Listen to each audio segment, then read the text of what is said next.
ABL 바이오 주주 여러분 반갑습니다. 주식발전소의 백소장입니다. 오늘은 ABL 바이오의 주요 파이프라인 현황과 기대감에 대해서 완벽하게 정리해드리도록 하겠습니다. 최근 글로벌 제약사들이 앞다퉈서 ABL 바이오와 협력을 하면서 이 기업이 단순한 국내 바이오 벤처가 아니라 글로벌 신약 개발 파트너로 급부상하고 있습니다. 특히 사노피라든지 유한양행, 아이맵 등과의 기술 이전과 최근 GSK와의 초대박 기술 이전으로 국내 투자자들의 관심이 다시 한번 폭발하고 있는데요. 오늘 영상에서는 ABL 바이오의 핵심 기술 플랫폼과 주요 파이프라인들의 진행 현황, 그리고 성공 시에 주가에 미칠 잠재적 영향까지 정리해드리도록 하겠습니다. 영상 시청하시기 전에 구독과 좋아요 꼭 한 번씩만 눌러주시면 양질의 영상 제작에 큰 힘이 됩니다. 부탁드리겠습니다. 그럼 영상 시작해보겠습니다. ABL 바이오의 핵심은 바로 이중항체 기술입니다. 이중항체란 하나의 항체가 두 개의 서로 다른 표적 단백질에 동시에 결합하는 구조인데요. 즉 암세포를 공격하면서 면역 반응을 동시에 유도하거나 뇌 속 혈관 장벽을 통과해서 약물을 전달하는 기능을 동시에 수행을 할 수 있습니다. ABL 바이오는 크게 세 가지 플랫폼을 갖고 있는데요. T세포를 활용해서 종양세포를 직접 공격하거나 면역세포를 활성화시키는 항암용 기술인 그랩바디 T 플랫폼과 기존 항체 구조 기반으로 암세포를 직접 표적하는 항체 개발에 집중한 그랩바디 A 플랫폼, 혈뇌 장벽을 통과해서 뇌질환 치료제를 전달하는 신경계용 기술인 그랩바디 B 플랫폼입니다. 이처럼 ABL 바이오는 그랩바디 기술을 이용해서 각각 암치료와 퇴행성 뇌질환 시장을 겨냥하고 있습니다. 이 중 중요하게 급부상하고 있는 건 그랩바디 T와 B인데요. 먼저 이 부분 정리해드리도록 하겠습니다. 먼저 그랩바디 T 플랫폼은 T세포를 활성화시켜서 암세포를 직접 공격하도록 설계된 이중항체 기술을 말하는데요.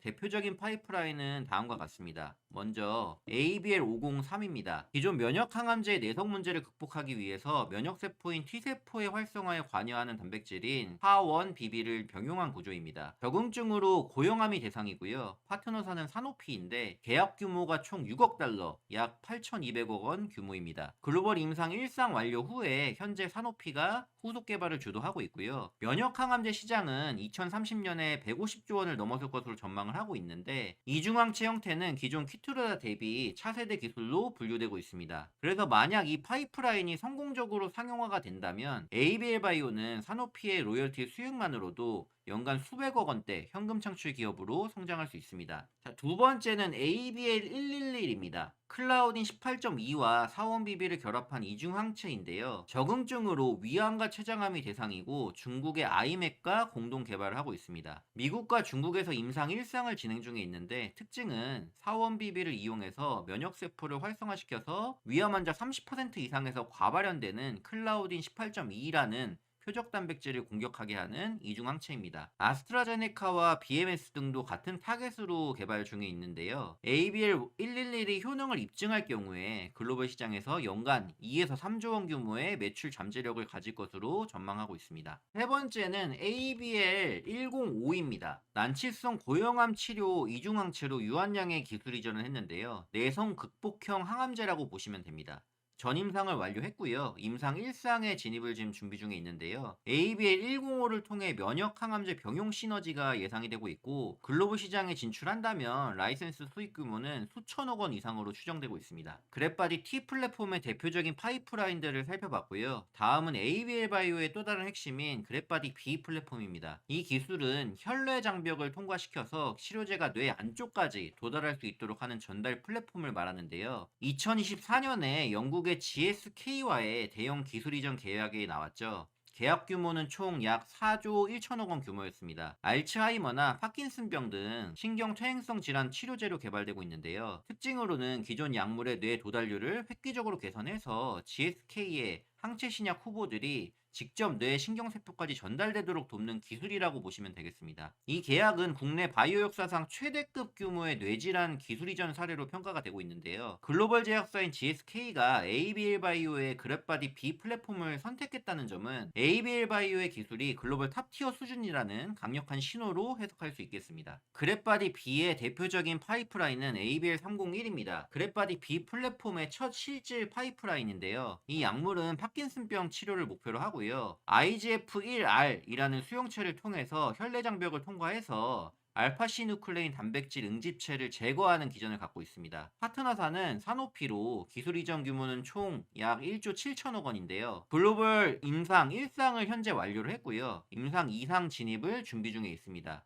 ABL301은 기존 치료제들이 뇌 장벽을 뚫지 못해서 실패했던 한계를 극복할 수 있다는 점에서 BBB 셔틀로서 글로벌 제약사들의 주목을 굉장히 받았는데요. 이 파이프라인이 성공적으로 상용화할 경우에 ABL 바이오는 로열티 기반으로 장기적인 현금 수익 구조를 확보하게 될 겁니다. 마지막으로 그랩바디 A 플랫폼입니다. 기존 항체 구조를 기반으로 해서 혈관 장벽 통과나 면역 조절보다는 암세포를 직접 표적하는 항체 개발에 집중한 플랫폼인데요. 주로 고용암 2차 치료제 중심으로 개발되고 있습니다. 대표적인 파이프라인으로는 토베시미그라고 불리는 ABL001이 있습니다. 원래 담도암 2차 치료제로 개발되었었는데 현재는 1차 치료제 진입을 목표로 하고 있습니다. MD 앤더슨 암센터에서 병용요법 임상이 순항 중에 있고요. 적응증이 확장될 수 있다는 건데요. 기존 담도암에서 DDL4 발현 고용암인 대장암, 위암, 난소암, 신장암, 간세포암으로 확장이 될 수 있습니다. 올해 8월에 ABL001의 담도암 임상 2, 3상 데이터 발표가 지연이 돼서 데이터 발표 시점을 2026년 1분기로 연기한다는 소식이 있었는데요. 발표 지연 여부는 환자의 생존기간이 연장돼서 지표 평가가 불가능하다는 이유였습니다. 이거는 곧 ABL001의 효능이 강력하다는 간접 증거로 볼 수 있고요. 담도암 2차 치료제 시장 진입 후에 1차 시장과 다른 고용암으로 확장을 하게 된다면 블록버스터급 파이프라인으로 재탄생할 가능성이 있습니다.